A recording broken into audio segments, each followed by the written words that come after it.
Hi అండి. Welcome to story book audio. ఈ కథ మీకు నచ్చినట్లయితే లైక్ చేయండి, షేర్ చేయండి, సబ్స్క్రైబ్ చేయండి. లేదు, మా అత్తయ్య మిమ్మల్ని ఏదో అంది నాన్న. నువ్వు మాట్లాడుకున్న మాటలు అన్నీ విన్నాను అంది. అయ్యో బంగారం, అవన్నీ పక్కన పెట్టు. ఒకటి చెప్తాను, గుర్తుపెట్టుకో. మనకి డబ్బు శాశ్వతం కాదు తల్లి. ప్రేమ బంధుత్వం, డబ్బులతో కూడిన ప్రేమ బంధాల్లో నీ దరిదాపుల్లోకి రానివ్వకు, సరేనా? కూతుర్ని తలనిమురుతూ అంది. అర్థమైందమ్మా అంటూ తల్లివైపు బాధగా చూసింది. శశి మనసులో ఆ మాటలు బాగా నాటుకుపోయాయి.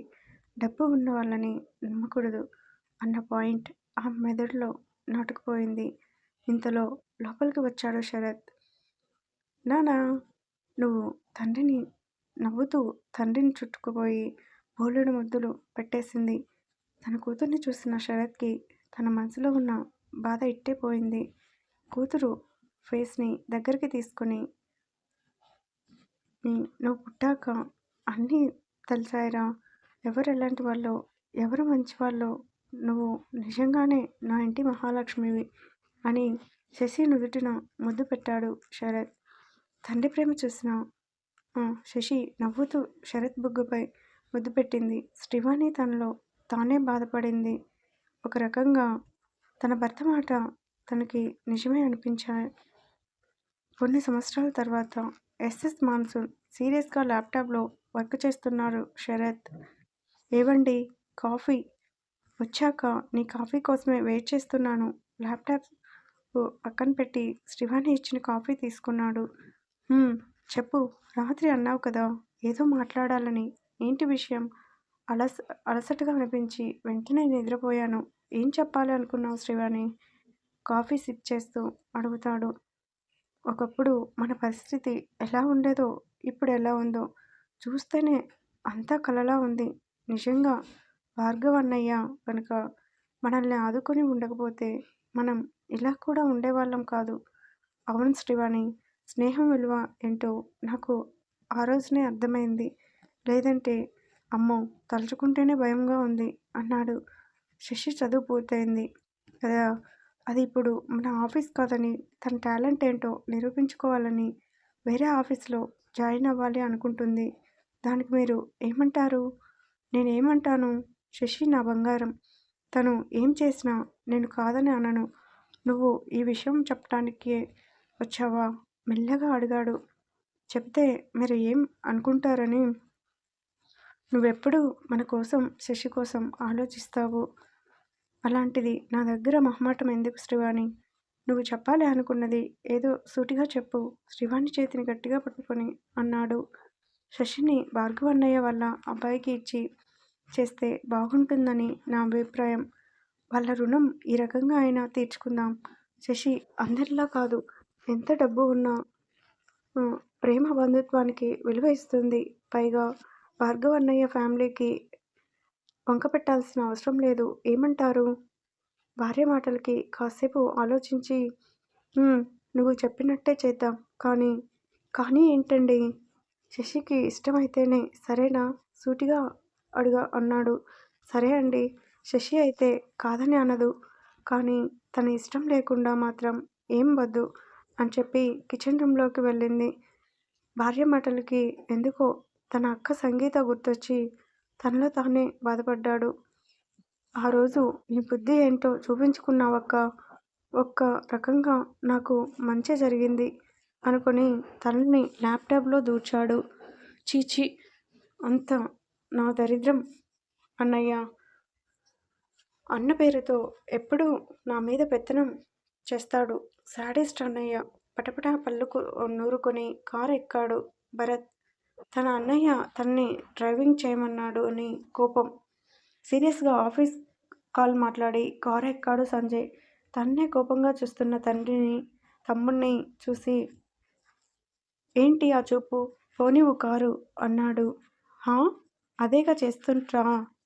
అయినా డ్రైవర్ ఉండి కూడా నేను డ్రైవింగ్ చేయటం ఏంటన్నయ్య? చిరాగ్గా ఏడుపు ముఖం పెట్టుకొని అన్నాడు. ఒక రకంగా సంజయ్ అంటే కిరణ్కి భయం అనే చెప్పాలి. నీకు డ్రైవింగ్ రాదా?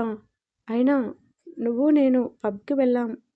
అని డ్రైవర్ ఫోన్ చేసి అమ్మకి చెప్తే కళ్ళెగరేస్తాడు కళ్ళెగరేస్తూ అన్నాడు సంజయ్. తన అన్నయ్య మాటలకి కిరణ్ ముందు షాక్ అయ్యి అందులోనే వెళ్ళిపోయిన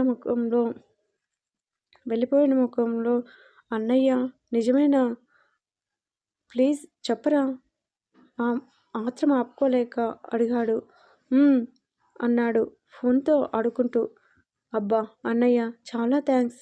అటు మంచి హుషారుగా కార్ స్టార్ట్ చేశాడు కిరణ్. సంజయ్ ఫోన్లో ఆడుకుంటున్నాడు. ఇంతలో ఇంటి దగ్గర నుంచి ఫోన్ రావడంతో లిఫ్ట్ చేసి కిరణ్కి ఇచ్చాడు. మాట్లాడు అని కోపంగా తన అన్నయ్య వైపు చూసి చెప్పమ్మా పళ్ళు నూరుకుంటూ అన్నాడు. రే ముందు మీ అన్నయ్యకి ఫోన్ ఇవ్వు, వాడు నాతో మాట్లాడాడా? కోపంగా అరిచింది రాజేశ్వరి. ఆమెకి ఎందుకు అంత కోపం వచ్చిందో సంజయ్కి బాగా తెలుసు. అందుకే తల్లి కోపం మాటలు వినలేక ఫోన్ సైలెంట్గా కిరణ్కి ఇచ్చాడు. అది అన్నయ్య మీటింగ్లో ఉన్నాడు. కార్ స్టీరింగ్ తిప్పుతూ అన్నాడు. తమ్ముడు ఆడిన అబద్ధానికి సంజయ్ తల పట్టుకున్నాడు. రే నీకు మీ అన్నయ్యకి బుర్ర తక్కువ దానిలా కనిపిస్తున్నానా? ఆఫీసులో ఉంటే మరి నాకు ఎందుకురా ట్రాఫిక్ సౌండ్ వినిపిస్తుంది? కోపంగా వచ్చింది. ఇష్ బుచ్ అమ్మ ఏదో చిన్నపిల్లాడని అబద్ధం ఆడాను అని కోపం తెచ్చుకోకుండా వదిలే ఇప్పుడు. ఏంటి నీ బాధ? విసుగ్గా అడిగాడు. రెస్టారెంట్లో ప్రీతిని కలవాలి. ఆ విషయం మీ అన్నయ్య ఎలా మర్చిపోయాడు? నువ్వు ఎలా మర్చిపోయావు? అంతే. కార్ సడన్ బ్రేక్ వేశాడు కిరణ్. తన అన్నయ్య వైపు చూశాడు. తనకి ఏం సంబంధం లేనట్టు ఎఫ్ఎంలో వస్తున్న సాంగ్స్ వింటూ సీట్ వెనక్కి తలని వాల్చి పడుకున్నాడు. మర్చిపోలేదు, గుర్తుంది.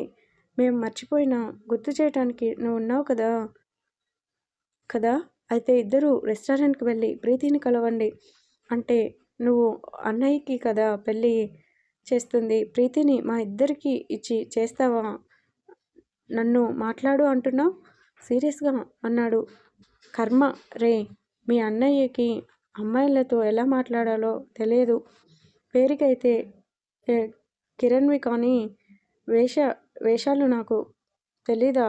కాస్త మీ అన్నయ్యకి 4 మాటలు నేర్పి ఎలా అయినా పెళ్ళికి ఒప్పించు, సరేనా?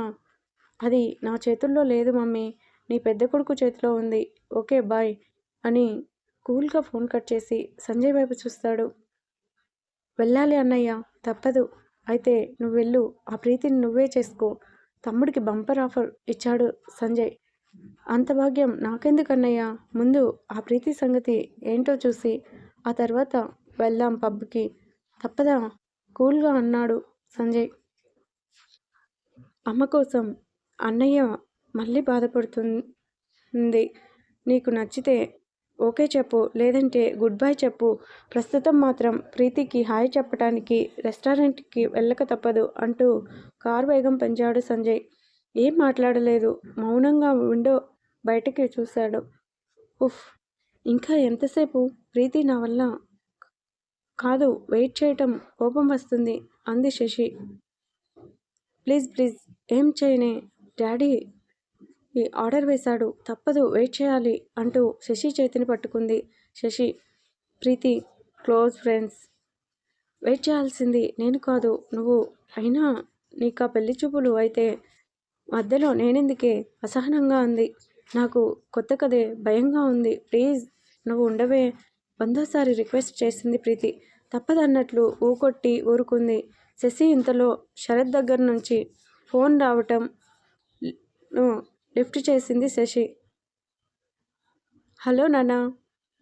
ఏంట్రా ఇంకా అవ్వలేదా ప్రీతి పెళ్లి చూపులు? నవ్వుతూ అడిగాడు శరత్. దీని పెళ్లి చూపులేంటో తెలియదు కానీ నాకు మాత్రం కోపం వస్తుంది నాన్న. 2 గంటల నుండి వెయిట్ చేస్తూనే ఉన్నాం. ఆ హీరో ఎవరో కానీ ఇంకా రాలేదు. అవునా, సరే, అవన్నీ చూసుకొని తొందరగా ఇంటికి వచ్చేసే బంగారం. కార్ పంపిస్తాను.